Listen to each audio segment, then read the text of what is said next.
안녕하세요, 김유영입니다. 오늘 세 번째 시간은요, 주부님들은 굉장히 좀 관심 있게 보셔도 좋을 만한 내용입니다. 음식 속의 과학 이야기. 그 첫 번째 시간은 육수에 관한 이야기입니다. 집에서 요리들 많이 하시잖아요. 맛있나요? 내가 한 요리가 맛있다라고 하는 고수분들도 계실 거고, 보통은 요리를 하는 건 좋아하는데 맛에 대해서는 조금 이거 식당 가면 왜 이렇게 맛있지? 내 거는 왜 이렇게 맛이 없을까? 이런 고민들 많이 하시죠? 오늘 그 궁금증, 식당에서 맛을 어떻게 내는지에 대한 비밀을 조금 한꺼풀 정도 벗겨 보여드릴 예정입니다. 자, 육수에 관한 이야기. 사실 이 육수가 종류가 굉장히 많은데 저는 잘 이게 이해가 안 가더라고요. 그러니까 채소 육수라는 말을 많이 쓰잖아요. 채소 육수? 육자가 분명히 고기 육자예요, 한자로. 채소는 고기가 아니에요. 그런데 왜 육수라는 말을 쓸까? 이상하죠? 근데 거기에는 근거가 있어요. 우리 보통 이제 육수라고 하면 보통은 고기를 끓인 물을 말합니다. 그래서 이런 설렁탕, 이거 곰탕인가요? 갈비탕인가요? 하여튼 가면은 막 음식점에서 이만한 솥에 이만큼 넣고서 한참 끓이잖아요. 그러면서 간혹 이런 거 자랑하는 음식점도 있더라고요. 가스비가 한 달에 우리 1,300만 원, 1,400만 원 나올 정도로 오래 끓여요. 자, 그럼 이 육수를 맛있게 만드는 것과 오래 끓이는 것과는 어떤 상관관계가 있느냐? 그렇다면 이제 육수의 맛을 내는 게 어떤 건지, 뭐가 육수의 맛을 좌우하는지에 대한 과학적인 접근을 통해서 이 부분을 한번 해석을 해볼까 합니다. 일단 우리가 음식 재료를, 육수를 만들기 위한 재료를 솥에 넣고 이렇게 오래 끓이는 과정은 사실은 그 안에 있는 단백질을 열분해해서 글루탐산이라고 하는 그런 물질을 얻어내는 과정이에요. 글루탐산은 아미노산의 일종이고요.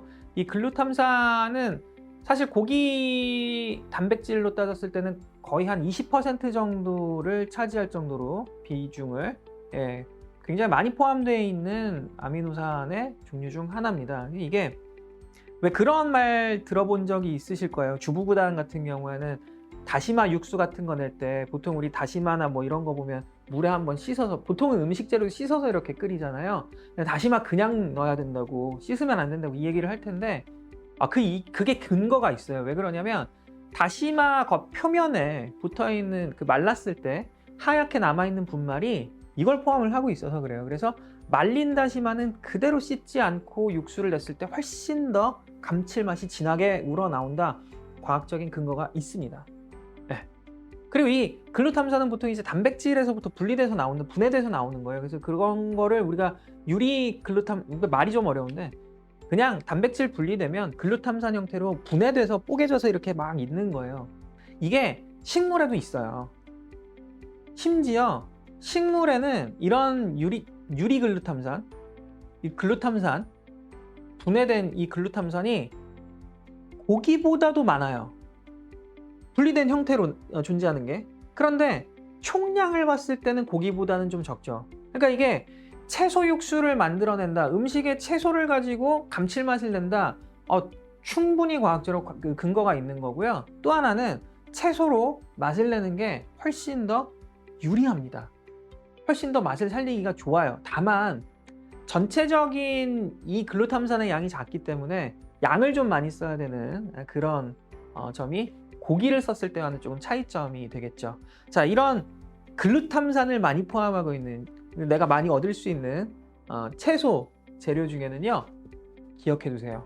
양파, 버섯, 토마토 등이 가장 대표적이에요. 얘네는 이미 안쪽에 글루탐산을 많이 갖고 있기도 한 재료이기 때문에 적절하게 배합해서 사용을 하시면 음식 맛을 확 올려줄 수가 있는 그런 아주 멋진 재료가 되는 겁니다. 이 글루탐산을 얻기 위해서 보통은 우리가 재료를 오랫동안 끓여요. 그런데 어떤 연구 결과가 있냐면 돼지고기 그 수비드라고 아마 들어보셨을 겁니다. 이게 저온조리법인데 돼지고기를 한 50도, 60도 정도 온도에서 오랫동안 2시간, 3시간 정도 조리를 하게 되면 이거요. 색깔을 봤을 때 살짝 분홍색을 띠기는 하는데 익은 거예요. 충분히 익은 거고 충분히 맛있습니다. 그런데 이게 어떤 연구 결과가 있냐면 이 돼지고기를 익히는 온도에 따라서도 글루탐산을 내가 뽑아낼 수 있는 이 정도가 다르다는 거예요. 그래서 그 온도를 조사를 해봤더니 수비드는 사실 80도 정도 온도에서 가장 많은 양의 글루탐산을 얻어낼 수 있더라. 네, 그것도 육즙에서요.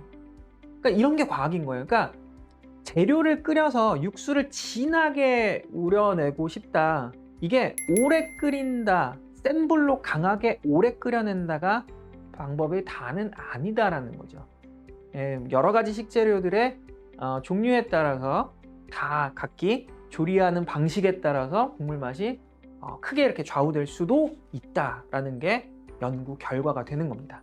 자, 이 글루탐산 시간 투자를 많이 해야 되잖아요. 일단은 오랫동안 끓여야 되는 그런 이제 수고가 있기 때문에 실험실에서 이런 걸 합성을 해냈어요. 뭐냐면 모노 소듐 글루타메이트.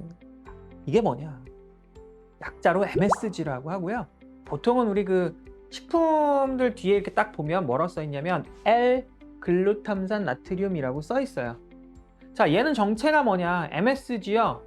뭐의 약자냐면 맛있정의 약자입니다. 예, 넣으면 맛있어요. 왜? 정체가 L-글루탐산 나트륨이잖아요. 그러니까 우리가 음식 맛있게 하겠다고 육수 맛 진하게 우려내겠다고 그렇게 오랜 시간 끓였던 그 정성을 얘 2숟갈이면 끝나는 그렇게 되는 아주 마법의 파우더입니다. 이게 이름이 굉장히 다양해요. 마트 가면 아마 많이 들으셨을 거예요. 뭐 연두해요. 뭐 이렇게 연두하자고 하는지 그것도 이거고요. 산들의 다시다 뭐 다 이겁니다. 이게 글루탐산을 물에 잘 녹도록 만들어 놓은 그런 물질이라고 생각을 하시면 되고요. 이게 L-글루탐산 나트륨 하다 보니까 뭔가 과학적으로 이렇게 딱 봤을 때 건강에 안 좋아 보이죠, 그죠? 뭐 이름이 글루탐산 나트륨 이러면 좀 뭔가 거부감이 드는데 사실 이거 예전에는 진짜로 다시마에서 추출을 했다고 하고요, 끓여가지고. 또는 지금은 이제 사탕수수를 발효시켜서 만들어낸다라고 알려져 있어요. 공장에서 물론 대량 생산을 해야 되니까. 이게 발효 과정에서 나오는 물질. 그러니까 우리 된장이라든지 이런 발효식품들 보면 햄도 마찬가지고요. 발효됐을 때 또 고기 숙성했을 때도 마찬가지고 그 안쪽에 미생물들 때문에 단백질들이 분해되면서 나오는 물질 중에 하나가 또 글루탐산인 거예요. 그래서 발효된 그 MSG를 넣는 게 사실 수고를 덜어낼 수 있는 가장 좋은 방법 중에 하나죠. 닭육수를 내고 싶다? 치킨 스톡 넣으면 끝나는 겁니다. 그러니까 이게 사실 유해성 논란 때문에 조금 꺼려 하시는 분들이 계시는데 이게 근거가 없습니다. 과학적으로는. MSG가 근거가 없고요. 보통은 이게 그 업체들 상술에도 많이 좀 응용이 되기도 했던 걸로 기억을 해요. 뭐 MSG 무첨가란 말들도 많이 써있고 한 이유 중에 하나라고 보는데, 근데 이 글루탐산이라고 하는 거 어찌됐든 기왕 조미료 쓸 거면 MSG 그냥 마음껏 쓰시는 게 좋은데 이게 소금을 많이 넣는 것보다는 훨씬 더 좋다. 왜냐하면 소금은 우리 몸에 들어갔을 때 어찌됐든 혈압하고 관련해서 심혈관계 쪽에 많이 좀 부담을 주는 그런 조미료로 알려져 있으니까 차라리 MSG가 낫다. 그 MSG는 유해성 논란에서는 벗어나기는 좀 힘들긴 한데 과학적인 근거는 없더라. 이런 거 좀 기억을 해두시면 되겠습니다. 메모하셨죠? 자, 이 글루탐산이라고 하는 거 MSG 마찬가지 포함되어 있는 이 글루탐산은 다른 조미료들하고 이제 섞였을 때 엄청난 증폭 효과가 나타나요. 그러니까 이런 핵산계 조미료라고 얘기를 하는데 보통은 이런 애들 아스파트산이나 이노신산, 뭐 아데닌산, 구아닐산 이런 애들하고 만났을 때 뭐 엄청납니다. 엄청나요. 특히나 저 믿고 한번 해보세요. 국물 요리 내실 때 소고기 국을 낸다. 소고기만 넣지 마시고요. 버섯 같이 넣어서 끓여보세요. 그럼 난리 납니다. 폭발합니다. 자, 이것도 과학적인 근거가 있는 거예요. 아까 말씀드렸잖아요. 글루탐산이라고 하는 게 다른 조미료랑 만났을 때는 그 맛이 증폭되는 효과가 있어요. 특히나 이게 왜 우리 단짠 많이 얘기하잖아요. 이게 과학적으로 근거가 있어요. 글루탐산의 감칠맛을 소금이 짠맛이요 확 증폭시켜주는 그런 역할을 하기도 하고요. 거기에 다른 핵산계 조미료 아까 말씀드렸던 그런 애들이 더 들어가면 난리 나는 거예요. 거기에 당류까지 들어간다. 그러면 예술이죠. 이래서 아까 말씀드렸던 양파, 버섯, 토마토 이런 애들이 육류랑 그렇게 궁합이 잘 맞는 거예요. 넣었을 때 너무너무 맛있잖아요. 그쵸? 예. 그래서 이게 이런 이제 조미료들을 천연재료에서 뽑아내는 과정이 우리가 육수를 내는 과정인 거니까요. 사실 이제 국물 요리 같은 경우에는 고기를 단순히 씹어서 느끼는 그런 맛하고는 완전히 차원이 다른 그런 이제 맛의 요리가 되는 겁니다.